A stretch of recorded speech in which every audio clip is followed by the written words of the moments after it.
525,600 minutes. 525,000 moments so dear. How do you measure a year? The words to this song, Seasons of Love, from the musical Rent, capture the question before me today. How do I measure what it was like to be a friend to Leslie Chestnut? Only as more than the 525,600 minutes that comprise 1 year, it was almost 50 years. And how do I ever measure the impact of her life on mine and on others through all those minutes, those moments, those years? We met in the early 1970s when we were volunteers with the Mother to Mother program that Kurt was directing. We were two middle-class church women who set out to build a relationship with mothers who were receiving welfare. We were naive, privileged, and knew so little of their reality. I'm convinced that if the women we worked with learned even half as much as we did, that program was successful. The lessons we learned about poverty and inequality are still with me. And in the relationship that Les and I started to build with one another during that time, I first experienced the spirit, the core of Leslie Chestnut. Her commitment to a task, to the details, to the reflection on the work done, and hopes for the future of everyone involved. Her ingrained sense of compassion and social justice, and her sense of humor.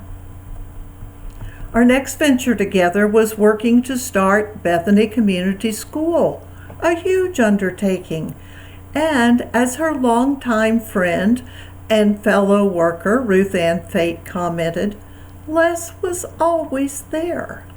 Through our years together at the school, Leslie served in every capacity except director, always bringing her wisdom, her quiet support, her creativity, work ethic, and sense of humor.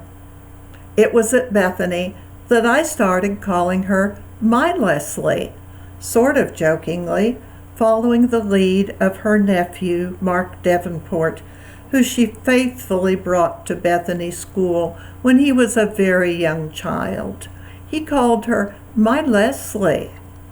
She wanted him to experience the spirit that was so pervasive at Bethany Community School, that life was good. These were the 70s, and in addition to her work at Bethany, Leslie became a leader in the peace movement, making trips to New York, spending time in Chicago at the Ecumenical Institute, picketing nuclear sites, and publishing and distributing a newspaper for Tulsa Peace Fellowship. For many of us, Les was Tulsa Peace Fellowship. Bill Major, a close friend and co-worker, said that because of her, the arc of the universe moved more closely to justice. Leslie personified peaceful activism for me and helped to keep me accountable. Every thoughtful card or gift from her carried a dove or a peace symbol and came from some fair trade organization that made life better for those in need, usually for women and children. She brought peace and a deep spirituality to my life as well. In her later years, when being out in the community became difficult for her, she worked to build community within Grace Living Center, where she lived. Carol Sollers, who spent time with Les during those years, describes her as a strong woman with a gentle approach and a remarkable low-key wit. Les wanted to keep her commitment to peace and human rights issues, She stayed abreast of politics and world affairs. During the last election for Oklahoma House of Representatives, she actively campaigned within Grace Living Center for Andy Richardson, son of one of our former teachers. She actually made cold calls on people in their rooms, and she got out the votes for Andy.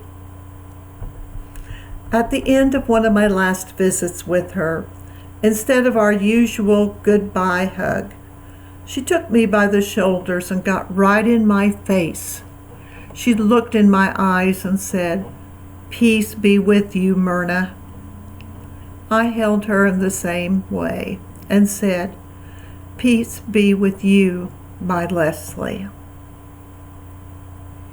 She left us as she lived with us, in peace.